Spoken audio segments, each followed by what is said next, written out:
Magic is dead. Oh, എനിക്ക് വളരെ ഇഷ്ടപ്പെട്ടത് നമ്മുടെ പ്രോഗ്രാമിന്റെ പേരായിരുന്നു soul on the mic. thank you.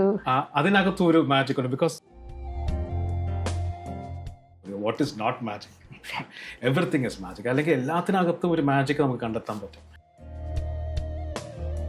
പക്ഷെ ലോജിക്ക് ജനിച്ച് വളർന്നു വരുമ്പോൾ മാജിക്ക് മരിച്ചു പോകരുത് ജീവിതത്തിൽ. Oh, ഞാനൊന്ന് ബിഗിനർ, അപ്പൊ നമുക്ക് ഇതെങ്ങനെ ഹാൻഡിൽ ചെയ്യണമെന്ന് ഒരു പിടിയുമില്ല. ah. അപ്പോൾ ആബ്സലൂട്ട് ബിഗിനർ അല്ല, ആദ്യത്തെ പെർഫോമൻസാണ്. എന്തെടുത്താലും ഇദ്ദേഹം വന്നിട്ട്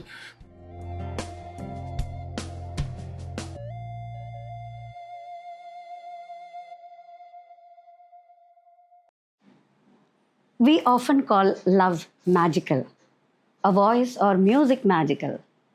If it's a pianist, we call his fingers magical. Is it really a magic?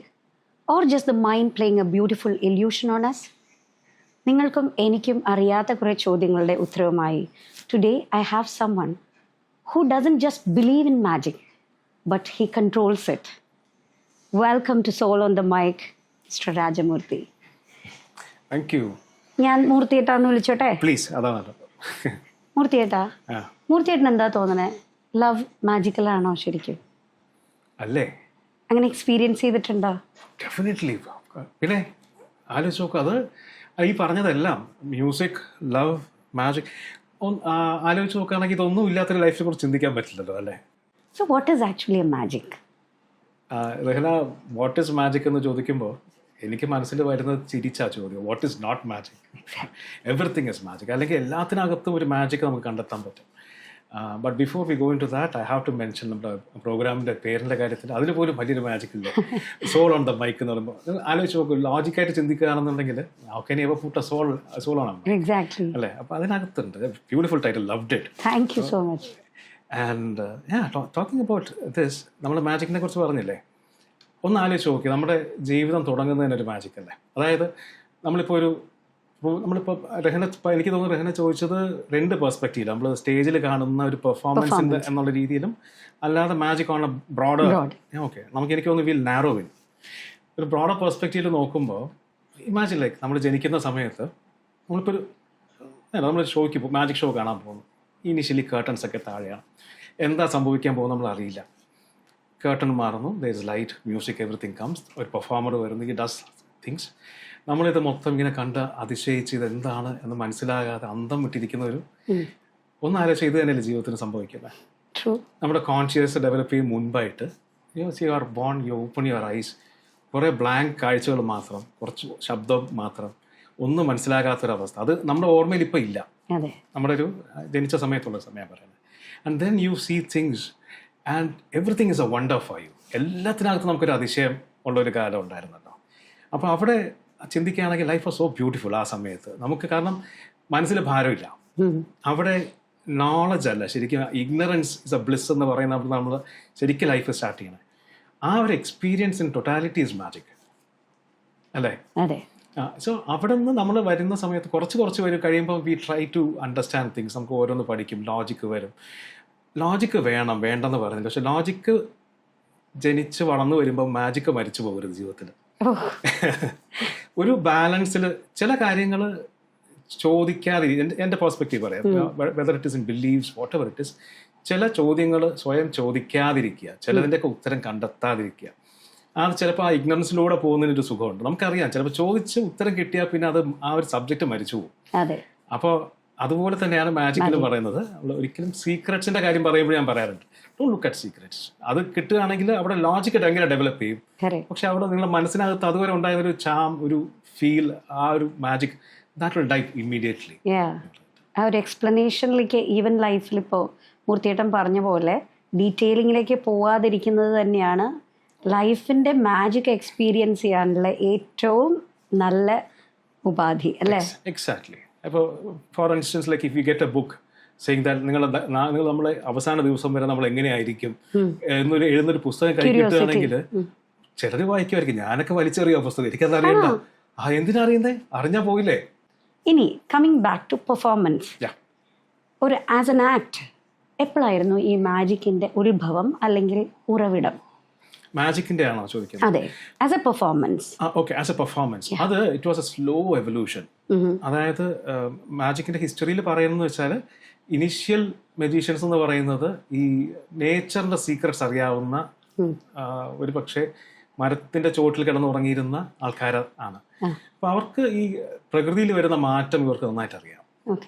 Okay, അപ്പൊ ഇവര് ഒരു പക്ഷേ ഇപ്പൊ മഴ പെയ്യും മുൻപ് അതിന് ഒരു ദിവസം മുൻപ് വരുന്ന ഒരു മാറ്റം ഇവർക്കറിയാം. അപ്പൊ ഇവര് അധികം എന്താ പറയാ, ചിലപ്പോൾ ബാഗബോൺസ് ആണ്, ഇങ്ങനെ ട്രാവൽ ചെയ്യുന്ന ആൾക്കാരാണ്. അപ്പൊ ഇവർക്ക് ഭക്ഷണം ഒക്കെ വേണമല്ലോ, റെസ്പെക്ട് വേണം. പക്ഷെ ഇവർ വേറെ അങ്ങനെ പ്ലേസ് ഒന്നും ഇല്ല.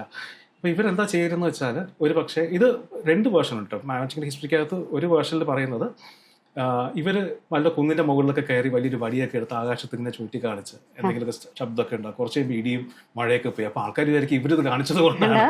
These people were controlling nature. അത് ഇപ്പോഴും ഈ കൺട്രോളിങ് നേച്ചർ എന്ന് പറയുന്നത് നമ്മുടെ എല്ലാ ഫെസ്റ്റിവലിനകത്തും, നമ്മുടെ കേരളത്തിൽ പ്രത്യേകിച്ച് എല്ലാ ഫെസ്റ്റിവൽസിന്റെ ബിഗിനിങ് എന്ന് പറയുന്നത്, if you look at it, കൃത്യമായിട്ട് മഴ കിട്ടാനും പ്രകൃതി കൂടെ കനിയാനും ഒക്കെ ഉള്ള ഒരു റിച്വൽസ് ആയിട്ടാണ്, അതുമായിട്ട് ഭയങ്കരമായിട്ട് കണക്റ്റഡാണ്. അപ്പൊ ഈ ആൾക്കാർ ഇവർ അവിടെ സ്റ്റാർട്ട് ചെയ്ത് കുറച്ച് കഴിയുമ്പോൾ ഇവർക്ക് മനസ്സിലായി ഈ ഒരു ലൈൻ പിടിച്ചു കഴിഞ്ഞാൽ ജീവിതം സുഖമാണ്. പിന്നെ ഇതിനകത്ത് സാധാരണ ആൾക്കാർ കാണാത്തൊരു പെർസെപ്ഷനിൽ റിയാലിറ്റിയെ ബെൻഡ് ചെയ്യാൻ ഇവർ പഠിച്ചു.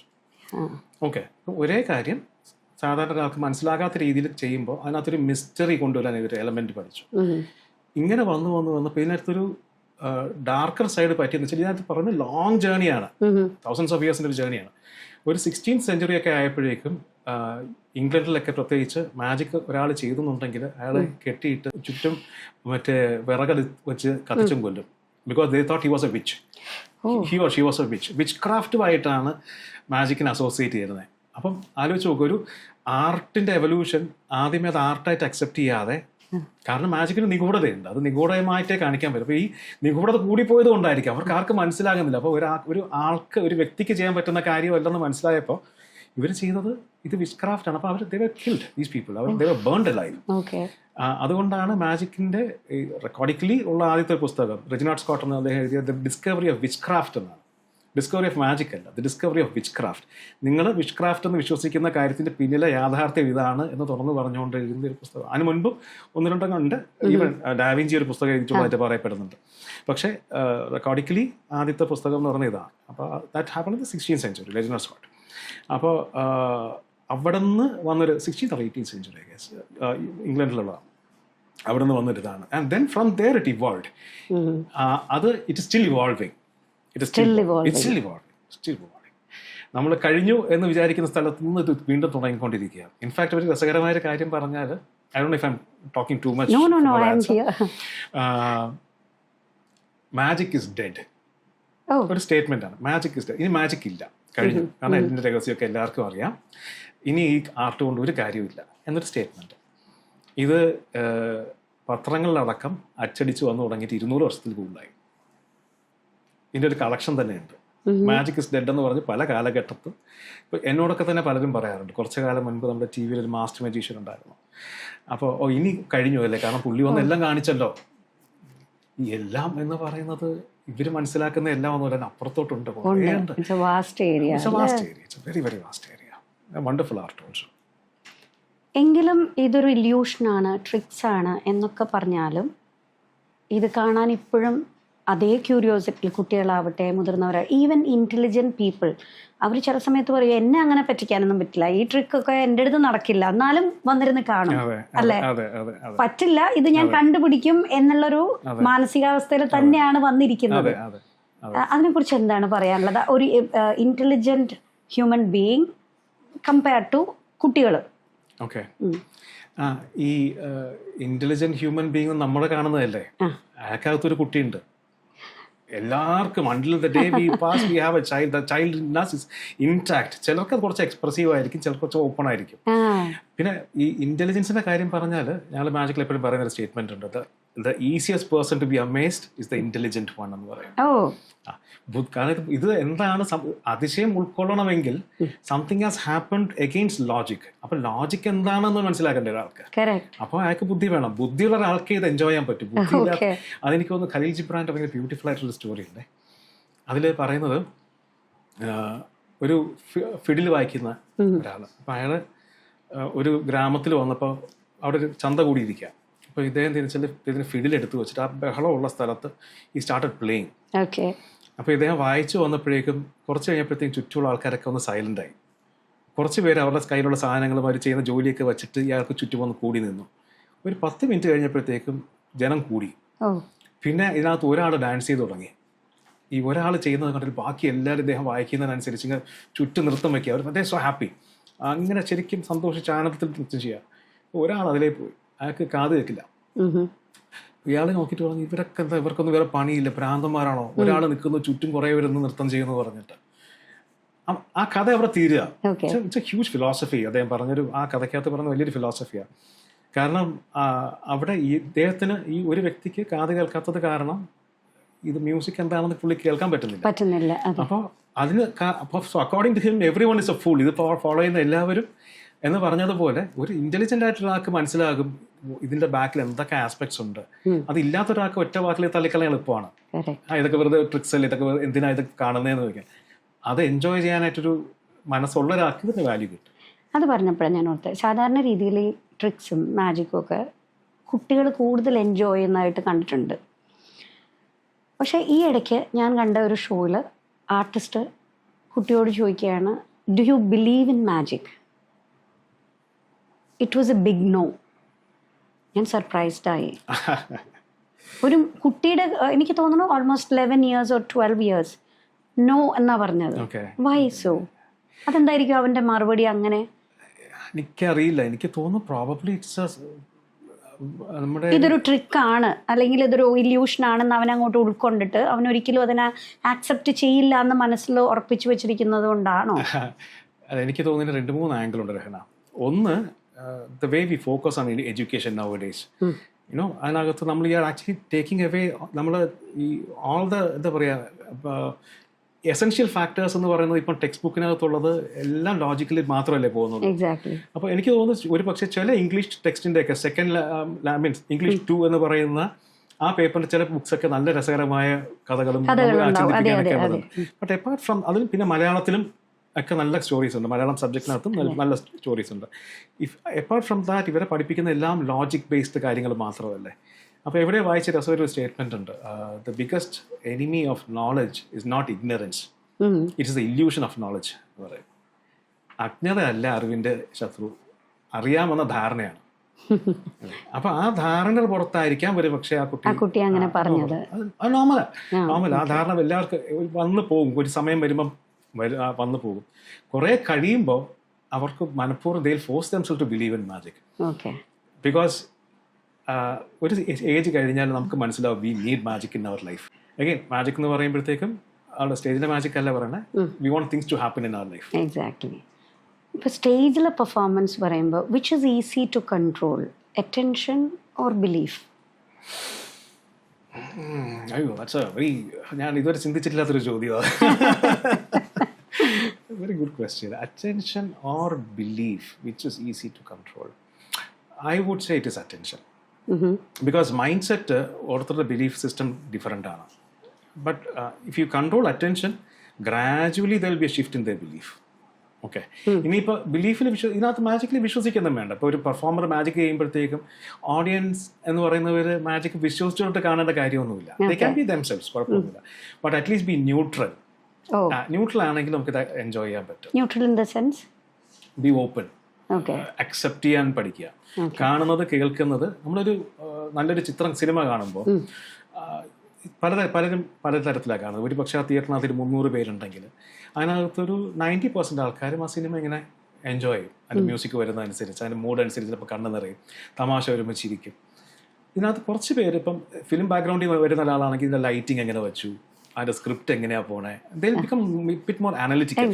2 പേർക്കും ലേണിംഗ് ഉണ്ട്. ഈ ബാക്ക്ഗ്രൗണ്ടിൽ നിന്ന് വരുന്ന ഒരാളുടെ ലേണിംഗ് എന്ന് പറയുന്നത് പുള്ളിയുടെ അറിവ് എങ്ങനെ എൻഹാൻസ് ചെയ്യാം to create a new movie, ഇതിനകത്ത് എന്തൊക്കെ ആസ്പെക്ട്സാ യൂസ് ചെയ്തിരിക്കുന്നത്. പക്ഷെ ഈ ബാക്കി 90% പേരും എൻജോയ് ചെയ്യുന്ന ലെവലിലാണോ ഇദ്ദേഹത്തിന്റെ എൻജോയ്മെന്റ് എന്ന് ചോദിച്ചു കഴിഞ്ഞാൽ it's different. So every one, രണ്ടും വേണം, അതിനകത്ത് ഇല്ലെന്നില്ല. ഇതിനകത്ത് ഏത് ശരിയെന്നൊന്നും പറയാനില്ല, രണ്ട് ശരിയാണ്.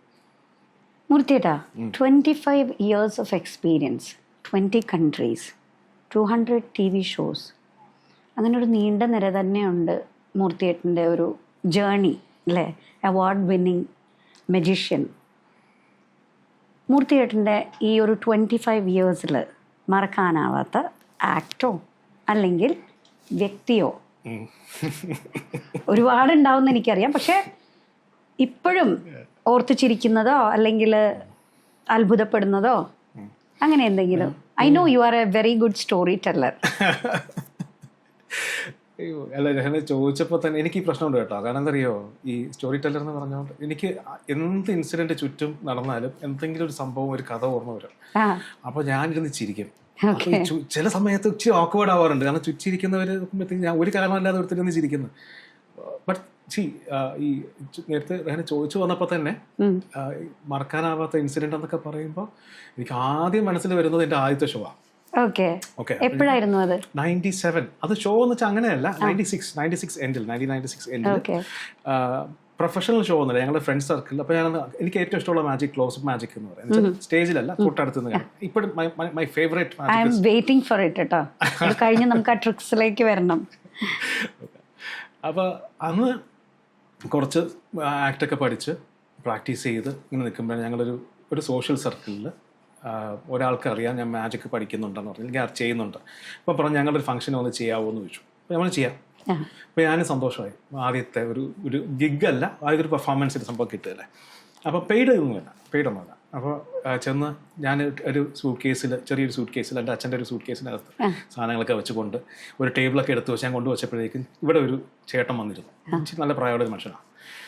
അപ്പോൾ ഞാൻ പറഞ്ഞു, അങ്കിൾ ഇവിടെ ഇരിക്കരുത്, അല്ല അവിടെ ഇരിക്കണം, സൈഡിൽ നിന്ന് കഴിഞ്ഞാൽ, കാരണം മാജിക്കിൻ്റെ ഒരു ആംഗിളിൻ്റെ ഒരു സംഭവം, നമ്മൾ സൈഡിൽ നിന്ന് കണ്ടു കഴിഞ്ഞാൽ കൺവീനിയൻ്റ് അല്ല.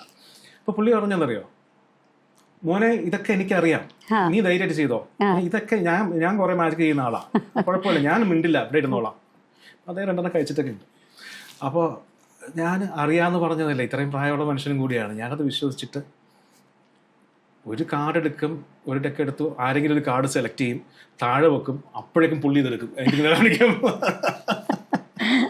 എന്ത് ചെയ്താലും ഇദ്ദേഹത്തിനകത്ത് ഇടപെടും. അപ്പം ഞാനൊന്ന് ബിഗിനറാണ്, അപ്പം നമുക്ക് ഇതെങ്ങനെ ഹാൻഡിൽ ചെയ്യണമെന്ന് ഒരു പിടിയുമില്ല. അപ്പോൾ ആബ്സലൂട്ട് ബിഗിനർ, അല്ല ആദ്യത്തെ പെർഫോമൻസാണ്. അപ്പോൾ എന്തെടുത്താലും ഇദ്ദേഹം വന്നിട്ട് ഒരു 7-8 മാജിക് ചെയ്ത എല്ലാം ഇദ്ദേഹം പൊളിച്ചു. എന്നുവെച്ചാൽ സീക്രട്ട് അല്ല പൊളിച്ചു, ചിലതിൻ്റെയൊക്കെ പോയി കേട്ടോ. കാരണം എന്നറിയോ, ഇത് അതിനൊരു ടൈം ഫ്രെയിം ഉണ്ട്. നമ്മൾ സാധനം വെക്കുമ്പോൾ അത് കാണുന്നതിന് തൊട്ട് മുമ്പ് എടുത്ത് അതിന്റെ ടൈമിംഗ് മൊത്തം പോയില്ല. സിനിമയുടെ ക്ലൈമാക്സ് നടക്കു വെച്ച് റിവീൽ ചെയ്യും പോലെ ആയിരിക്കും. പിന്നെ എന്ത് സിനിമ ആ ഒരു ആക്ട് പോയില്ല. അപ്പൊ അങ്ങനെ പോയി. ഇതെല്ലാം കഴിഞ്ഞിട്ട് എനിക്ക് എനിക്ക് കരയണോ ദേഷ്യപ്പെടണോ വല്ലാത്തൊരവസ്ഥ. ഇതെല്ലാം കഴിഞ്ഞ് എല്ലാം തിരിച്ച് പാക്ക് ചെയ്തപ്പോഴത്തേക്കും പുള്ളിന്റെ തോളത്തിട്ട്, മോനെ നന്നായിരുന്നു കേട്ടോ പെർഫോമൻസ്, ഇതെല്ലാം ചെയ്ത് കഴിഞ്ഞിട്ട്. അപ്പൊ ഇദ്ദേഹത്തിന്റെ വൈഫ് ഉണ്ടായിരുന്നു, പാവ ആ കൊച്ചിനെ നിങ്ങൾ വല്ലതും ചെയ്യാൻ സംഭവിച്ചിട്ടാണ് ഇത് പറഞ്ഞത് എന്ന് പറഞ്ഞത്. അപ്പൊ ദാറ്റ് വാസ് ഒരു ഫണ്ണായിട്ട് എടുക്കാം. Lesson learned hard way also. ഇവരൊക്കെ ഇതൊക്കെ പറയും, എനിക്ക് ഇതൊക്കെ അറിയാന്നൊക്കെ പറയും, ആയിക്കോട്ടെ കുഴപ്പമൊന്നുമില്ല. Guidelines has to be guidelines. ഇരിക്കേണ്ടടുത്ത് എങ്ങനെ ഇരുത്തുക അതൊക്കെ. ബട്ട് ദെൻ ഇത് എനിക്ക് ഭയങ്കര അഡ്വാൻറ്റേജ് ആയിട്ട് പിന്നീട് വന്നത്, പേഴ്സണൽ എക്സ്പീരിയൻസ് ചോദിച്ചുകൊണ്ട് പറയാം. ഞാൻ എനിക്ക് തോന്നുന്നൊരു 2006 ആ സമയത്ത് എനിക്ക് ഏറ്റവും വലിയൊരു ഇതിനകത്തൊരു എക്സ്പീരിയൻസ് കിട്ടാൻ സംഭവം എന്ന് വെച്ചാൽ, അന്നൊരു ഒരു ബ്രാൻഡ് ലിക്കർ ലോഞ്ച് ചെയ്ത സമയമാണ്. അപ്പോൾ ഞാനൊന്ന് TV ഷോസ് ചെയ്യുന്ന സമയമാണ്. അപ്പോൾ അവരെങ്ങനെയോ എന്നെ അറിഞ്ഞിട്ട് അവർ പറഞ്ഞു ഇന്ന ആളെ വേണം അവരുടെ പ്രൊമോഷന് വേണ്ടിയിട്ട്. ബോംബെയിൽ ഒരു ഈവൻറ്റ് കമ്പനി വിളിച്ചു. അപ്പോൾ ഞാൻ നോക്കുമ്പോൾ ഞാൻ അന്നൊരു ഇന്റർമീഡിയറ്റ് പെർഫോമറാണ്. അപ്പോൾ വലിയൊരു കമ്പനിയിൽ നിന്ന് വിളിക്കുന്നു. അതിന് പറഞ്ഞാൽ ഞങ്ങൾ ഇങ്ങനെ ഇവർക്ക് വേണ്ടിയിട്ടാണ്, ഇന്ന കമ്പനിക്ക് വേണ്ടിയിട്ടാണ് വിളിക്കുന്നത്. ഞങ്ങൾ നൈറ്റ് ക്ലബ്സിൽ എല്ലാം പെർഫോം ചെയ്യാൻ വേണ്ടിയിട്ടാണ്, എവറി വീക്കെൻഡ് ഇന്ത്യയിലുള്ള ഓരോ നൈറ്റ് ക്ലബ്സ്. അപ്പോൾ ഞാൻ മറ്റേ ഇപ്പം കേട്ടിട്ടുണ്ട് എന്നൊക്കെ പറഞ്ഞിരിക്കുക. അപ്പോൾ ഇറ്റ് സൗണ്ട് ടു ഇമ്പോസിബിൾ. അപ്പോൾ എനിക്ക് പറഞ്ഞു എങ്ങനെയാണ് നമുക്ക് ചെയ്യാവോ എന്ന് ചോദിച്ചു. അപ്പം ഞാനിത് നടക്കില്ല എന്ന് കരുതിയിട്ട് ഐ ഓഫേർഡ് ഹൈ റേറ്റ്. അന്ന് കാരണം നടക്കത്തില്ല. അപ്പം എനിക്ക് എയർ ടിക്കറ്റും ബാക്കി കാര്യങ്ങൾ ഇന്നതാണ്, and this is going to be my rate. Immediately they agreed to it. Over the phone they agreed. അപ്പോൾ ഞാൻ എൻ്റെ ഫ്രണ്ട്സിനെ വിളിച്ചത് ഇങ്ങനെ സംഭവം വെറുതെ പറയുന്നതായിരിക്കുമോ, അതങ്ങ് പോയി. On the long run, long story short, എന്ത് പറ്റിയെന്ന് വെച്ചാൽ every weekend I use to perform in one or other night clubs in the country. Okay, Delhi, Bombay, Hyderabad, എല്ലായിടത്തും. അത് എല്ലാം പബ്സും അങ്ങനത്തെ സ്ഥലങ്ങളാണ്. അപ്പം യു ആർ ഡീലിംഗ് വിത്ത് എല്ലാവരും കഴിച്ചിട്ടിരിക്കുന്ന Exactly. So right from the beginning where the first gig was spoiled by one person who was drunk versus you are in the middle of people drunk എന്നല്ല എല്ലാവരും drink കഴിച്ചിട്ട് നിൽക്കുന്നതാണ്. Correct. ഒരു 1-2 performance കഴിഞ്ഞ സമയത്ത് I got the hang of it. Okay. Okay, പിന്നെ comfortable ആയി, Ah. Extremely comfortable ആയി. ഇപ്പോഴും അങ്ങനത്തെ ഒരു സർക്കിളിൽ പെർഫോം ചെയ്യാനായിട്ട് ഭയങ്കര കംഫർട്ടബിൾ, ഭയങ്കര Really? You took the control over it. അന്നത്തെ ആ ഒരു control, you get the flow. It's more of a flow than the control. okay. Control ചെയ്യാൻ നോക്കുകയാണെങ്കിൽ അവർ തിരിച്ചടിക്കും. Okay, fine. But if you are going by the flow they play along. അതൊരു ഭയങ്കര രസമുള്ളൊരു സംഭവമാണ്. അപ്പൊ ഇപ്പോഴും you love to perform in such crowd അല്ലേ? എപ്പോഴാണ് ഈ മജീഷ്യൻ ഇൻ യു ആരാണ് റെക്കഗ്നൈസ് ചെയ്തത്? ഓർ എന്തായിരുന്നു അത്, എങ്ങനെയായിരുന്നു അതിന്റെ ഒരു തുടക്കം? ഏത് വയസ്സിലാണ്? ഓക്കെ, അത് ഏകദേശം ഒരു 8 വയസ്സ്. ആ, എൻ്റെ അച്ഛൻ്റെ ഒരു ഫ്രണ്ട് ഉണ്ടായിരുന്നു, ഓക്കെ. മജീഷ്യൻ കുട്ടി എന്ന് പറഞ്ഞിട്ട്, കൊച്ചിയിലുള്ള. അപ്പം അദ്ദേഹത്തെ ഞാൻ ആദ്യമായിട്ട് കാണുന്ന മാജിക് ഷോ. അപ്പം അന്ന് ടെന്റ് ഷോ എന്ന് പറയും, ഈ ഇതൊക്കെ നടക്കുമ്പോൾ എന്താ പറയുക, നമ്മൾ കാർണിവൽ പോലെയൊക്കെ നടക്കുന്ന സ്ഥലത്ത് ടെന്റ് അടിച്ചിട്ട് ഈ മജീഷ്യൻ തന്നെയാണ് പുറത്ത് വന്നിട്ട് ക്രൗഡ് പുള്ളറാണ്. അപ്പോൾ അവിടെ നിന്ന് എന്തെങ്കിലും കാണിച്ച ആൾക്കാർ. അപ്പോൾ ഞാൻ നോക്കിയപ്പോൾ ഇദ്ദേഹം, ഞാനും എൻ്റെ ചേട്ടനുമായിട്ടാണ്, ചേട്ടനെ ഞാനും കൂടെയാണ് ആ പ്രോഗ്രാം പോകുന്നത്, ഇളയേട്ടൻ. അപ്പം ഞങ്ങൾ പോകുന്ന സമയത്ത് ഞാൻ നോക്കിയപ്പോൾ ഒരാൾ ടെന്റിന്റെ ഫ്രണ്ടിൽ ഇപ്പോൾ തല്ല് തൊപ്പിയുണ്ട്, കോട്ടും ടൈ ഒക്കെ ഉണ്ട്. ഞാൻ നോക്കി, ഇയാൾ ഇങ്ങനെ നോക്കിയിട്ട് ഹായ് എന്ന് പറഞ്ഞ സമയത്ത് ഇതിന്റെ ടൈ ഇങ്ങനെ പൊങ്ങി വന്നിട്ട് ഇങ്ങനെ പോയി. ഇന്നത്തെ സാധനം ഞാനും സ്കൂളിൽ കെട്ടിക്കൊണ്ട് പോകുന്നുണ്ട്, ഇത് കാറ്റത്ത് വല്ലപ്പോഴും പറക്കുന്നു, അല്ലാതെ ഇങ്ങനെ വന്നിട്ട് തുമ്പിക്കൈ പറ്റുന്ന പോലെ ഇങ്ങനെ പോവാ. എൻ്റെ പുള്ളി ചിരിച്ചു കഴിഞ്ഞപ്പോൾ തൊപ്പി ഇങ്ങനെ ഒന്ന് പൊങ്ങി പിടിച്ച് ഇതെങ്ങനെ വെച്ചു. അപ്പോൾ ഞാൻ ചേട്ടനെ വെച്ച് ഇതെന്താന്ന് വെച്ചു. അപ്പോൾ ചേട്ടനാണ് ടിക്കറ്റ് എടുത്തിട്ട് ഞങ്ങൾ അന്ന് അദ്ദേഹം സ്റ്റേജിൽ കാണിച്ച മാജിക് എനിക്ക് ഇപ്പോഴും ഭയങ്കര ഓർമ്മയുണ്ട് എല്ലാം. സോ ഞാൻ ആദ്യമായിട്ട് കാണുന്നതാണ്. അപ്പോൾ എപ്പോഴും പെർഫോം ചെയ്തിട്ടുണ്ടോ സെയിം ആക്ട്? ഇല്ല. അത് അദ്ദേഹത്തിന്റെ ശൈലിക്ക് ചെയ്യുന്ന കുറെ സംഭവം. He's no more. ഇപ്പൊ അദ്ദേഹം ഇല്ല. അദ്ദേഹത്തിന്റെ മകൻ ഇപ്പോഴും പെർഫോമറാണ്, ബാബുക്കുട്ടി എന്ന പേര്. അദ്ദേഹം വന്നിട്ട് ഇപ്പം ക്രൂസ് ലൈനിൽ മാജിക് ചെയ്യുന്നത്. അപ്പോൾ ഈ അന്ന് കുറെ മാജിക് കണ്ടാൽ അത് കഴിഞ്ഞപ്പോൾ ബ്ലെസ്സിങ് ആയത്, അത് കഴിഞ്ഞിട്ട് 4-5 ദിവസം കഴിഞ്ഞപ്പോഴത്തേക്ക് ഇദ്ദേഹം ഞങ്ങളുടെ വീട്ടിൽ വന്നു. എൻ്റെ ഫാദർ ബിസിനസ് ആയിരുന്നു. അപ്പോൾ അച്ഛൻ്റെ ഫ്രണ്ടാണ്, അച്ഛൻ പരിചയമുണ്ട്. അപ്പോൾ അങ്ങനെ ഇദ്ദേഹം വീട്ടിൽ വന്നിട്ട് ഞങ്ങൾ ഫാമിലിക്ക് വേണ്ടി ഈ gave was a private show. അച്ഛനായിട്ടുള്ള സൗഹൃദത്തിൻ്റെ പുറത്ത് അദ്ദേഹം ചെയ്തതാണ്. എന്നിട്ട് ഇദ്ദേഹം എന്ത് ചെയ്തെന്ന് വെച്ചാൽ, തിരിച്ചു പോകുന്ന സമയത്ത് എൻ്റെ 2 ബ്രദേഴ്സിന്, അവർ എൽഡറാണ്. അപ്പോൾ ഞാനന്ന് 4ാം ക്ലാസ്സിലോ 3ാം ക്ലാസ്സിലോ പഠിക്കുന്ന സമയം അവർക്ക് 2 മാജിക് പഠിപ്പിച്ചു കൊടുത്തു. തീർന്നില്ലേ പണി? കാരണം എല്ലാ ദിവസവും ഇവരിത് എന്നോട് കാണിക്കും. അത് നാച്ചുറലി ഞാനന്ന് കൊച്ചു കുട്ടിയായിരുന്നുകൊണ്ട് അദ്ദേഹത്തിൻ്റെ തീരുമാനം കറക്റ്റാണ്, നമ്മളുടെ കുഞ്ഞായിരുന്നുകൊണ്ട് പറഞ്ഞു തന്നില്ല. അപ്പോൾ ഇവർ എല്ലാ ദിവസവും കാണിക്കും, എത്ര ചോദിച്ചാലും പറഞ്ഞു തരില്ല. പിന്നെ 2-3 മാസമൊക്കെ കഴിഞ്ഞിട്ട് ഇളയേട്ടൻ്റെ കയ്യും കാലൊക്കെ പിടിച്ച് മസാജൊക്കെ ചെയ്ത് അവസാനം ഒരു മാജിക് പഠിപ്പിച്ചു തരുമല്ലോ.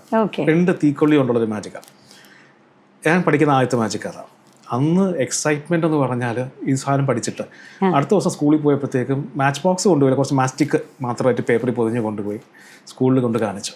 അപ്പോൾ അവിടുത്തെ ഒരു എക്സൈറ്റ്മെന്റ് അതുവരെ ഫ്രണ്ട്സ് കണ്ടുന്ന രീതിക്കല്ല അവരുടെ ഒരു ഇൻട്രാക്ഷനൊക്കെ. അപ്പോൾ അത് അവിടെ നിന്ന് അങ്ങ് തുടങ്ങി ശരിക്കും പതുക്കെ.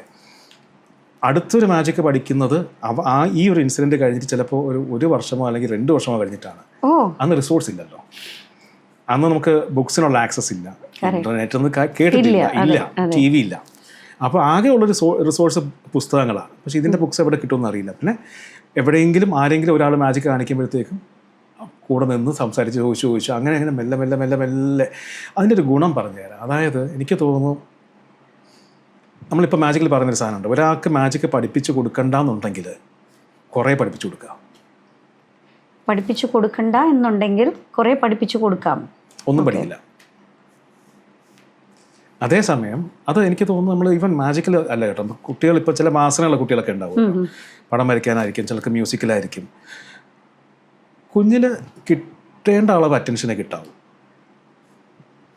അധികം ആയിക്കഴിഞ്ഞു ഓവർ ഫീഡ് ചെയ്ത് കഴിഞ്ഞാൽ അധികം ഭക്ഷണം കഴിക്കുന്ന പോലെ തന്നെയാണ്, അത് ദഹിക്കില്ല. അപ്പോൾ അതേസമയം ഒരു സ്കാസിറ്റി ഇവർക്ക് ഫീൽ ചെയ്യുക, അതിൻ്റെ ക്യൂരിയോസിറ്റി മെയിൻറ്റെയിൻ ചെയ്ത് കൊണ്ടുപോവുക, ഒത്തിരി എക്സ്പോഷർ കൊടുക്കുക, പെർഫോമൻസ് കാണാനുള്ള അവസരങ്ങൾ കൊടുക്കുക, ഇതൊക്കെ ഉണ്ടെന്ന് മനസ്സിലാക്കുക. അതിനോടൊപ്പം ഇവർ വളരാൻ പറ്റുമെന്നുണ്ടെങ്കിൽ അതെനിക്ക് തോന്നുന്നു മാജിക്കിൽ ഫോർച്ചുനേറ്റ്ലി അന്നത്തെ ലിമിറ്റേഷൻ കാരണം എനിക്ക് ഞാൻ ആ ട്രാക്കിലായിരുന്നു. അതൊരു ബ്ലെസ്സിങ്, ഭയങ്കര ബ്ലെസ്സിങ്. ഇപ്പോൾ ഇൻഫർമേഷൻ ഭയങ്കര ഓപ്പൺ ആണ്, അതിൻ്റെ ഡാമേജും ഉണ്ട്. കാരണം നല്ല പെർഫോമൻസ് വളരെ കുറവാണ്. ഉണ്ട്, വളരെ സീരിയസ് ആയിട്ട് കാണുന്ന അവരാരും പലരും ലൈം ലൈറ്റിൽ വരാറില്ല. എൻ്റെ ഫ്രണ്ട് സർക്കിളിനകത്ത് എനിക്കറിയാവുന്ന എത്രയെങ്കിലും ബ്രില്യൻ പെർഫോമൻസ്, പക്ഷെ ഇവരാരും ഈ പ്രൊഫഷണൽ പെർഫോമൻസോ ഒന്നുമല്ല, അവർ ഫ്രണ്ട് സർക്കിളിലും ഒക്കെ. അപ്പോൾ ഞാൻ ചോദിക്കുകയാണ്, നിങ്ങൾ ഇത്ര നന്നായിട്ട് ചെയ്യുന്നില്ല, why don't you start performing?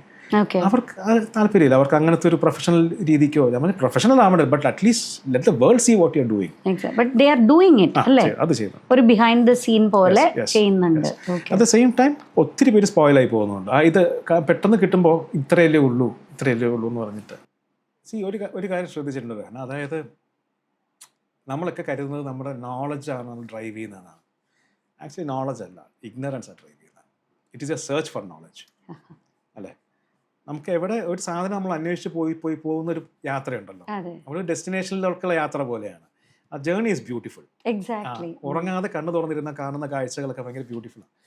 അപ്പോൾ ഒരു ലേണിങ്ങിനകത്ത് ആ സാധനമുണ്ട്. നമ്മളൊരു സാധനം പഠിക്കാൻ വേണ്ടി എടുക്കുന്നൊരു എഫേർട്ട് ഉണ്ട്. ആ സമയത്ത് നമ്മൾ ഇഗ്നറൻ്റാണ്. ആ അറിവ് കിട്ടിയോടുകൂടി ആ ചാപ്റ്റർ ക്ലോസാണ്, അല്ലേ? പിന്നെ മുകളിലോട്ട് പോയി കഴിഞ്ഞാൽ പിന്നെ ഉണ്ടാവും അടുത്ത level. Journey continues. So always it is the ignorance that drives you. Fortunately എൻ്റെ ഒരു ഗ്രൗണ്ട് കറക്റ്റ് ആയിരുന്നു, ഒരു ഇഗ്നറൻറ്റ് ഗ്രൗണ്ട് ആയിരുന്നു. ആ കാലഘട്ടത്തിന് അങ്ങനെ ഒരു ഫെസിലിറ്റി കിട്ടിയിരുന്നു. പക്ഷേ അത് ഇംപേഷ്യൻ്റ് ആയിരുന്നു ആ സമയത്ത്. അതായത് ഒരു ആക്ട് മനസ്സിലാക്കി പഠിച്ചിട്ടിരിക്കുന്നു, അത് കുറച്ച് നാളായിട്ട് ഒരു 1-2 വർഷമായിട്ട് അത് പെർഫോം ചെയ്തിട്ടുണ്ടാവുമല്ലോ, ആർക്കെങ്കിലുമൊക്കെ മുൻപിൽ അത് പ്രസൻറ്റ് ചെയ്തിട്ടുണ്ടാവും. പക്ഷെ അതിൻ്റെ ഒരു ഇംപേഷ്യൻസാണ് ഞാൻ ചോദിക്കണം. അടുത്ത ആക്ട് എനിക്ക് ചെയ്യാനുള്ള എനിക്ക് പഠിക്കണം എന്നുള്ള ക്യൂരിയോസിറ്റി ഉണ്ടാവും. അതെങ്ങനെയാണ് അത് കൺട്രോൾ ചെയ്തത്? ബീങ് എ ചൈൽഡ് ഉറപ്പായിട്ടും അത് ഉണ്ടായിട്ടുണ്ടാവും, അല്ലേ? Definitely yes. ഒരു കാര്യം ശ്രദ്ധിച്ചിട്ടുണ്ടോ? നമ്മുടെയൊക്കെ കുട്ടിക്കാലത്ത് നമ്മൾ ഈ ബോറടിക്കുന്നു എന്ന് നമ്മൾ എത്ര പ്രാവശ്യം പറഞ്ഞിട്ടുണ്ടാവും. ഒന്നും ചെയ്യാനുണ്ടാവില്ല, പക്ഷെ നമുക്ക് ബോറടിയില്ല, എന്തെങ്കിലുമൊക്കെ ചെയ്യുന്നുണ്ടാവും, അല്ലേ? എന്തെങ്കിലുമൊക്കെ ഒന്നുമില്ലെങ്കിൽ എന്തെങ്കിലും പടം വലിക്കുക, അല്ലെങ്കിൽ മണ്ണിൽ പോയി കളിക്കും, അല്ലെങ്കിൽ അടുത്ത വീട്ടിലെ ഫ്രണ്ട്സ് ഉണ്ടാവും, അവിടെ പോയി കളിക്കും. ബോറടി എന്നൊരു ഇപ്പോൾ കൊച്ചു കുട്ടികൾ ചിലപ്പോൾ അതും എന്തെങ്കിലും ഒരു സാധനം ചെയ്ത് 10 മിനിറ്റ് ആകുമ്പോഴൊക്കെ ആയിരിക്കും ഇവർ പറയുന്നത് ഇത് ധാരാളം ഞാൻ കേൾക്കാറുണ്ട്. അപ്പോൾ ഞാൻ കാരണം ഇവരുടെ ആക്ടിവിറ്റി അങ്ങനെ ഒന്നൊരു പുറകെ ഇങ്ങനെ ഹൈപ്പറായിട്ട് നിൽക്കുന്നൊരു സ്ഥലം. അന്ന് അങ്ങനെ ആ സമയം ഫോർച്ചുനേറ്റ്ലി അങ്ങനെ ഇല്ലല്ലോ. പഠിക്കാനുള്ള ഇതുണ്ടായിരുന്നു കേട്ടോ. കാരണം അടുത്തത് കിട്ടണം, അടുത്തത് പഠിക്കണം. അത് ഒരു സാധനം കിട്ടി അത് പോളിഷ് ചെയ്തതിന് ശേഷമാണേ ഒരുവിധം. കാരണം കുറച്ച് കഴിഞ്ഞപ്പോഴത്തേക്കും ബുക്സൊക്കെ കുറച്ചായിട്ട് അവൈലബിൾ ആയി. അപ്പോൾ ഇതിന് കുറേ ഗൈഡ് ലൈൻസ് ഉണ്ട്. ഫോർച്ചുനേറ്റ്ലി എനിക്ക് മാജിക് പഠിപ്പിക്കാനായിട്ട് കിട്ടിയ ടീച്ചേഴ്സ് എന്ന് പറഞ്ഞാൽ കൗണ്ട്ലെസ് നമ്പർ ഓഫ് ദം. എൻ്റെ ഏറ്റവും വലിയ ബ്ലെസ്സിങ്ങിൽ ഒരു ബ്ലെസ്സിങ് അതാണ്. I have the right teachers. Right teachers എന്ന് പറയുമ്പോൾ ഇവർ മാജിക് മാത്രമല്ല, അതിൻ്റെ ഫിലോസഫി പഠിക്കുന്നത് ഞാൻ ഇവരുടെ കയ്യിൽ നിന്നാണ്. ഇവിടെ നമ്മൾ ഇന്ത്യയിൽ തന്നെ മജീഷ്യൻ എന്ന് പറയുന്ന ഒരു സാറുണ്ട്, സിജാം ജമ്മു എന്ന് അദ്ദേഹത്തിൻ്റെ. ജമ്മു സാറ്, പിന്നെ AK ദത്ത് സാറ് ബാംഗ്ലൂരിൽ, അദ്ദേഹം മരിച്ചുപോയി, I miss him a lot. അപ്പം AK ദത്ത് സാറ്, അപ്പോൾ ഇവരുടെ കയ്യിൽ നിന്നൊക്കെ മാജിക് കുറേ പേര്. അപ്പോൾ ഇവരൊക്കെ നാണു സാറുണ്ട്, കുറേ പേരുണ്ട്. അപ്പോൾ ഇവരുടെ കയ്യിൽ നിന്നൊക്കെ മാജിക് മാത്രമല്ല, മാജിക്കിൻ്റെ ഒരു philosophy, how to carry that, how to carry yourself as a magician, how to carry magic with you എന്നുള്ളൊരു സാധനം, ഇതിനൊരു ബ്ലെൻഡ്, ബാലൻസ്, ഇതിവർ പറഞ്ഞു തരുന്നല്ല കേട്ടോ. ഇവർ ആ രീതിക്ക് ജീവിക്കുന്ന ആൾക്കാരാണ്. അപ്പോൾ അവരെ നമ്മൾ കണ്ടുപഠിക്കുക.